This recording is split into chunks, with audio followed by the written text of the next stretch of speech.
really good for FPX right now, but one thing is that they're all really short range. They're very heavy emphasis on hard engage, and that does grant Aphelios exactly what he wants. And Syndra is not minding the current setup the way that it is. So now we move into the ban phase here. Trundle gets banned away, but you should, if you're FPX, you should want DAMWON to pick Trundle. Yeah. The way that your team composition currently is, as well as the dynamic of the jungle matchup. So a very surprising ban there. They say Trundle's strong. Oh, okay. We ban Trundle. So were you speaking like... I can't even remember his name. Planet of the Apes, because you were anticipating the Wukong ban? Yes, okay. That must have been it. That makes a lot of sense. It does make sense. Especially after the last game. Yeah. I didn't even know that that's what I was going for, but apparently, thank you for letting me know. Lee Sin gets banned away too, as you would have to imagine that after skipping jungle in the first roundabout, you would see a ton of jungle bans, no doubt. Well, Lee Song does get kicked to the curb, as DAMWON now, they're banning away TF. So I guess not wanting to play against it also is good against the Syndra. Now, Aurelia is still open, as that could be an option, but it doesn't really strike me as a Doinb kind of champion. So Galio is being hovered. Now that is a Doinb kind of champion. Yeah. And he is going to end up getting locked in. Yeah, Galio comes in here. You mentioned the flexibility. I mean, there is a small chance that, you know, Maokai top, Galio bot, and then they last pick. But I mean, they already know they're going up against a Syndra. I don't think there's really too much of a reason to go for that. Save your counter pick for top. As the Olaf is being hovered here, I mentioned this before. All these Asian teams, they love the Olaf, especially the LCK teams. And a Jayce. LS, ecstatic about this pick. I can see him over there, he's loving it. So they didn't lock it in just yet, though. The thing here is that if DAMWON does lock in this Jayce, they've basically committed themselves to a 2-item life expectancy plan here. As again? This is the same exact thing. FPX are basically beating them in every single role when it comes to the scaling. So the Jayce has to now win lane. He has to win lane hard. The Syndra has to win lane. She has to win lane hard. The jungler has to get something meaningful, but the problem is that Galio can sort of cheat laning phase against Syndra. Graves can keep up with Olaf. Graves is more valuable than Olaf at basically every point. And Senna Maokai is pretty hard to move. So FPX, not only do their champions pound for pound outscale DAMWONs pretty much across the board, it's also super unrealistic to expect that DAMWON should just be able to roll over the lanes, even though that's what these champions are intended to do and the jungle matchup would ideally want. We could see a pretty identical mirror to some of the games that we've seen here earlier on tonight, in that bot in mid lane tries to get reliable priority, converts it into 1 or 2 Dragon Souls, and then there starts to be resistance around the third, and then things fall apart. I mean, this is DAMWON 101 yet again. So when they lose, they'll go and, it was the draft's fault again. Yeah. Just like they did in, you know, the previous series. So Dom 101. That's what we're seeing here. And that's the good thing about DAMWON. You always know what you're going to get, basically. It's the same thing over and over and over again. FPX, though, definitely willing to change some things up. See the Galio here in the Camille. Final pick there for Khan. Up there into the Jayce. So until he's comfortable in the matchup, he's going to be looking to get aggressive once again. It's similar to the Wukong in some ways, in the direction that it does go. As we see, we are ready to jump into the game. Let's do it right now.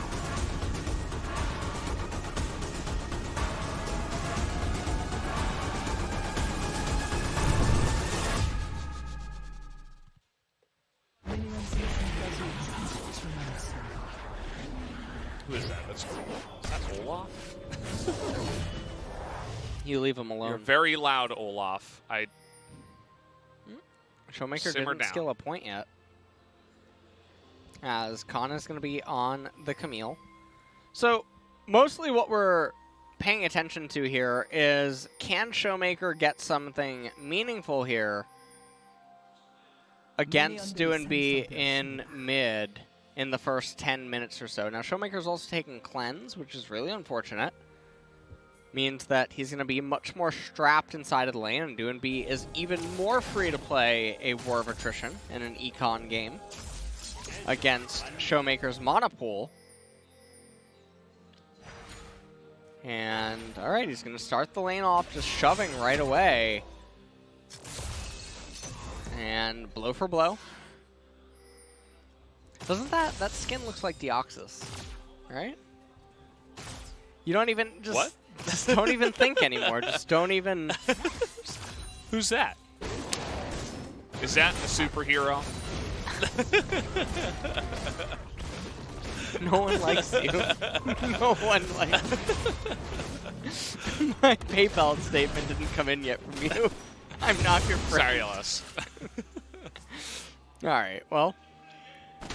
Tian is going to be solo starting on the blue side, clearing out his entire jungle. You can see the pings going down by DAMWON, notifying the teammates where the graves could be at. It looks like ShowMaker... Did he push a little bit too fast? You think he's going for the cheater? No. He pushed too quickly to actually go for a cheater recall. And also, if he would be going for a cheater, he probably already would have popped the second corrupting pot. Now, he can still cheater on 4. So if we identify this wave as wave 3, or wave C, then you pop both your corrupting potions and you blow your entire load on the wave 4. You spend all of your mana, everything, on just shoving it as rapidly as possible and then recalling. And if you do that well, you can actually get boots plus Darkseal, which is really nice. Whereas if you cheater on wave 3, generally you get Darkseal plus Control Ward. So there's some difference. It mostly just depends like what you want. However, if we're playing here, what we want is to be locked into a laning phase with a Galio that has teleport while down 2 corrupting potions and not really achieving anything here. So, is that what we want? It's the winning line. Yeah, well, apparently. Yeah, he doesn't have TP either, so he's going to get into the spot where he runs at a sustain. And Doinb, you know, he's got the Darkseal and the Charm. So he just sits here. He's always going to have more mana. He's always going to have more pushing power. Yeah. And Syndra is eventually going to lose out on something. So because Syndra didn't elect for a cheater recall on wave 3 or 4, she's now in this spot where Galio gets the crash on this wave and then gets the pullback. Now Galio has complete control on the wave, and if you look at the gold that Syndra had, it's the same thing that could have been achieved, but without letting Galio have any sort of a say. Yeah. So he missed so much XP. Also, he's going to be way behind the play. I mean, look at this. They're looking for a dive. But Nuguri and Canyon very expertly trying to stop the dive here, but the burst is too much. Khan with the BeryL there saying, well, you got to come at me. And he is going to survive as well. Canyon not quite. I mean, okay, he's going to deny it back for now. It's interesting. He knows that Khan is still in that bush. He's going to keep the wave there. We'll see if Nuguri wants to use that for any kind of freezing shenanigans or anything like that. Looks like he might. The wave is now still pretty good for Galio. It's going to be piling up now as he returns to the lane. Yeah. And he can use that to crash and push into Syndra. So we take a look at the replay, and all of this is a byproduct of ShowMaker's poor mismanagement of the wave. And the reason that there's emphasis on ShowMaker here is because Syndra's the one with autonomy. She's the one that gets to decide what's going to actually happen on those initial waves. Galio doesn't get a say. So Doinb capitalizes on the opportunity presented, crashes the wave, makes the roam, makes the good play, and punishes ShowMaker's lack thereof of wave management on the first 4 waves. And already the game is off to a really troubling start here for DAMWON because their lanes all needed to win. And thus far, you're not really winning. You look at the items that Syndra has versus the items Galio has. I mean, it's the Grand Canyon in mid lane right now. Yeah. And it's, you know, it's a bird versus whatever Syndra is. I think she's a human. And, she's from the Void. Oh, well, you know. Well, with human actually, I don't as well. know. She looks like Syndra from Mortal Kombat. Oh, yeah, of course. I know who that is as well. You don't know anything. You're so... Syndra. You probably just, like, made up a random I wouldn't be surprised if you've done that before. You just, like, make up a random character and you just, like, use it to make fun of me. Like, oh, you don't know, like, who Gardon is? Like, what? Come on, Valdez. Lol. It's a great idea, actually. You should probably use that. Oh, man, yeah. Ooh, sounds okay. good. Goes at the cleanse there. Well, Infernal Dragon's going to be the second one of the game. And this has a lot of action so far. Whoa, okay. Okay, here comes Galio. He's a big boy. Doinb's done this before as, okay, trying to get the knockback on a Doinb. He's going to die. No, he's not, actually. He gets out of dodge there. I thought that last turret hit would have hit him, but it did not. And that means that DWG Gaming feel forced here now to dive on the bottom side. Yep. But it's a much smaller wave. Let's see how they handle it here. Exhaust on LWX. He should be going down. And the Olaf is going to be able to flash to safety. So at least they do get the one kill.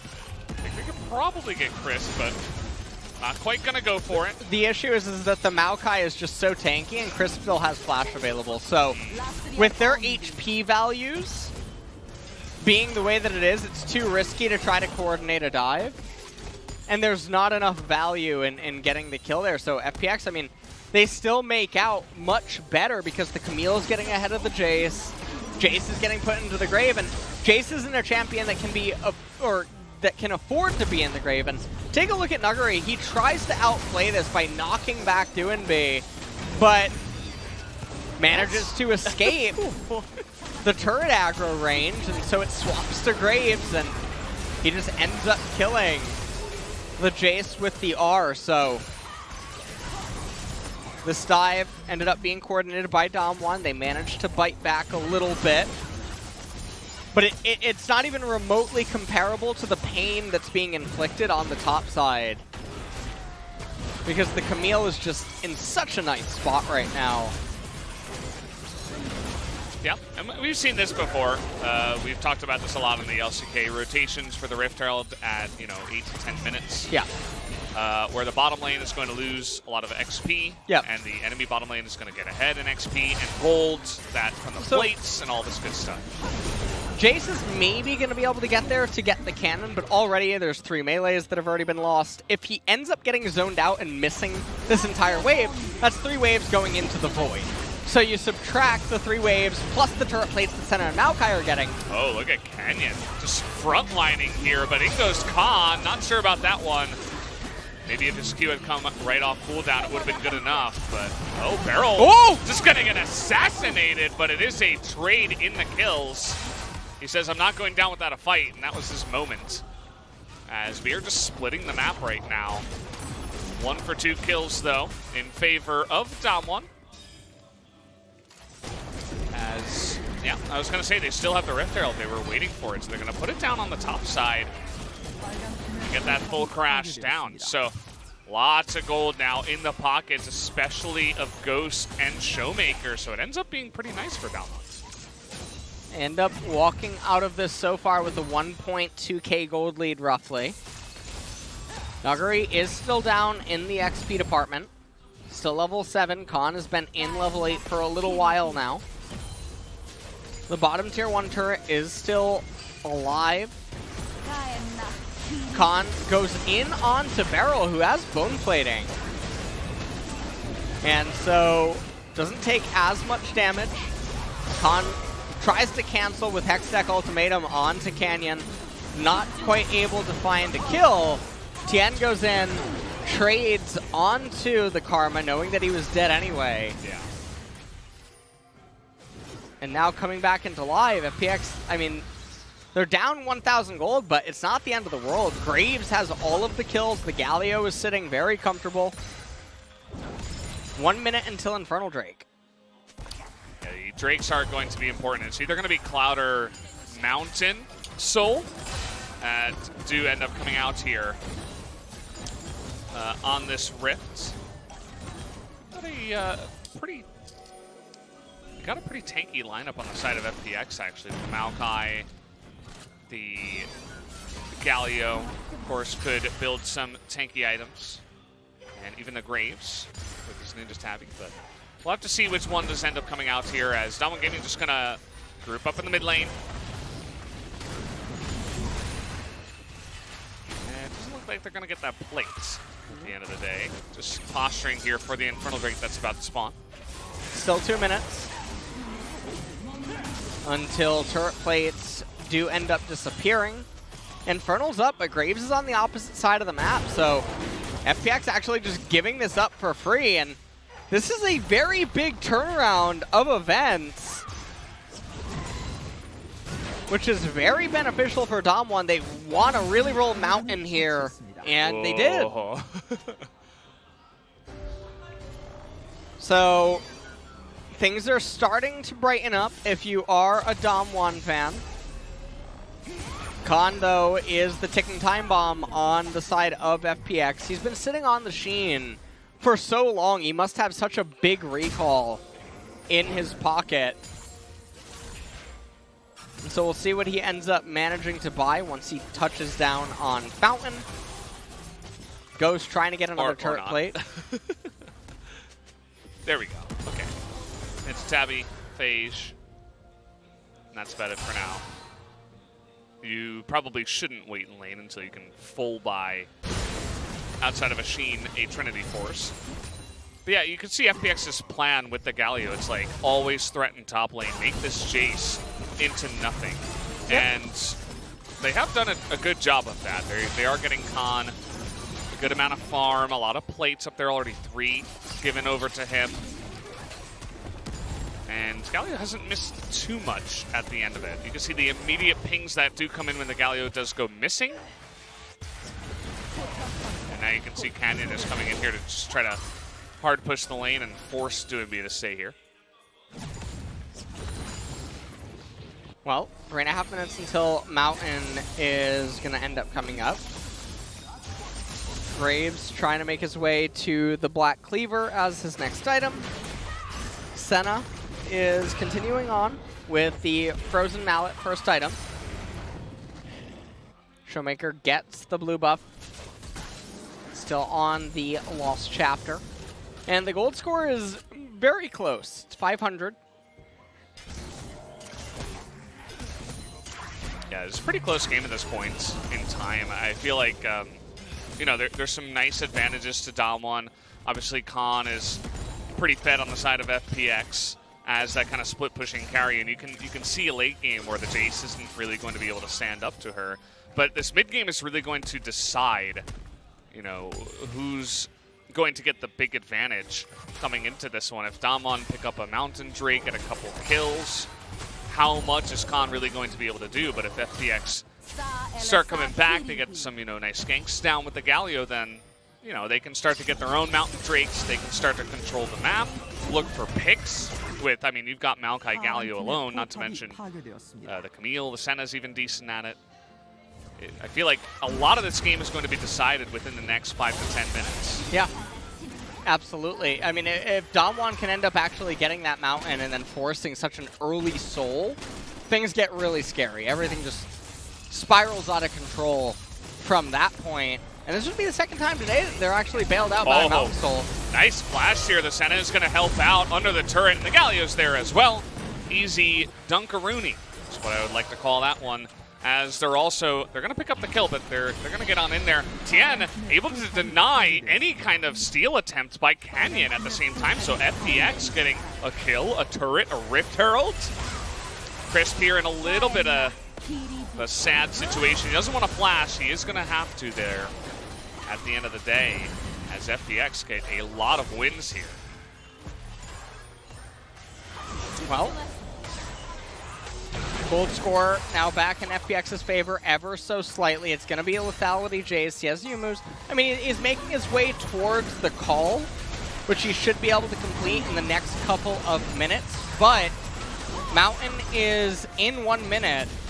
And I'm not sure how close Doinb is actually to getting the Zhonya's Hourglass. So Syndra with the Luden's Echo. We'll see if she ends up being able to pick up an Oblivion Orb.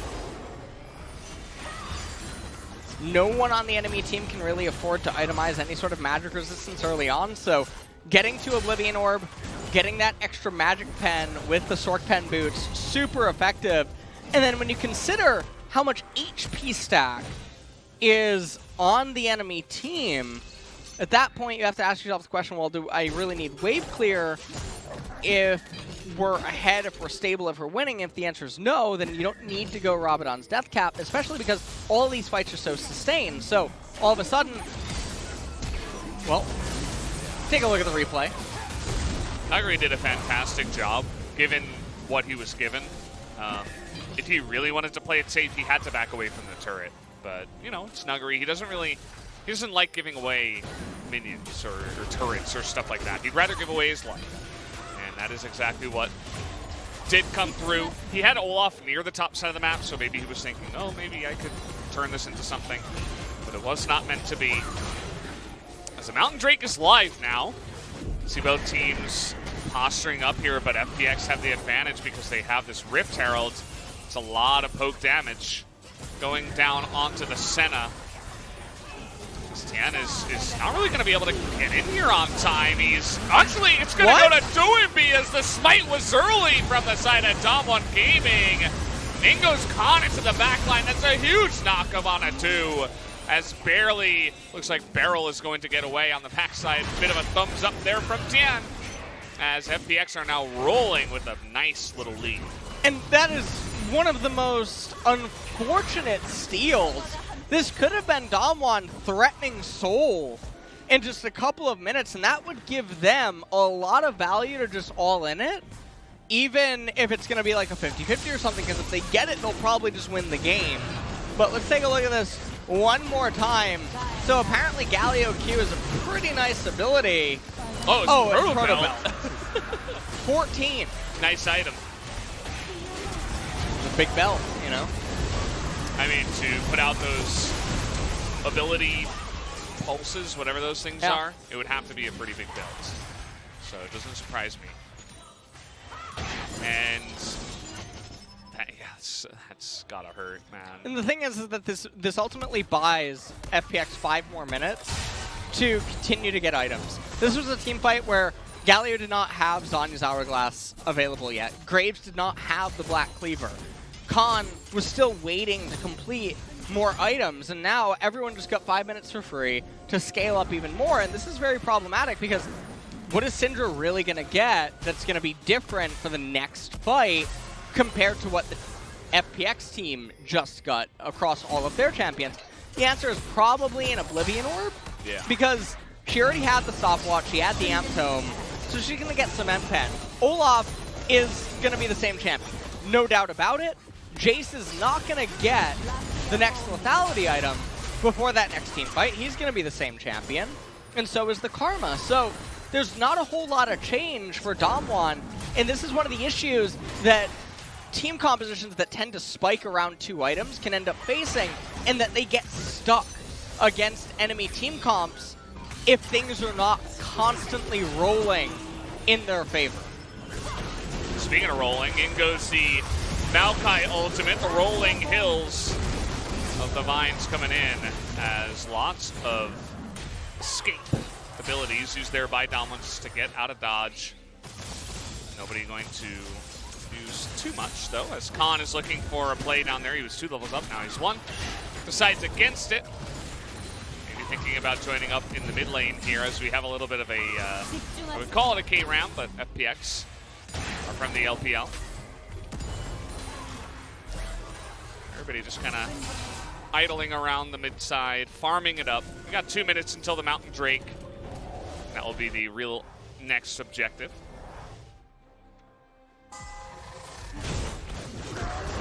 Well, everyone just continuing to farm.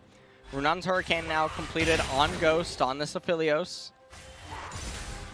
For the time being, the Infernal Dragon on DAMWON is helping a little bit to mitigate the gold advantage that FPX has, but don't forget that they have a Mountain Drake under their belt. And Graves, I mean, he gets so much armor with his grid, as well as having the Ninja Tab Eyes. Galio is no stranger to getting a lot of resistances, and Maokai as well. So these dragons are really perfect for FPX because it poses a really big problem. The other thing about that one Mountain Drake is that the minuscule amount of magic resistance on the FPX, just getting slight amplification, makes it that much harder for Syndra. And there's the item that I was referencing earlier when I was stating that the enemy didn't really have MR, but they stack a lot of HP, is that Liandry's Torment, if you don't have a need to wave clear, you don't need Death Cap. And Syndra doesn't have any abilities that grant shields or anything like that, which converts to EHP with your AP, so Liandry's in sustained fights, really fantastic. Khan trying to 1v2 here, didn't notice the Syndra. That's a nice stun. ShowMaker able to pick up the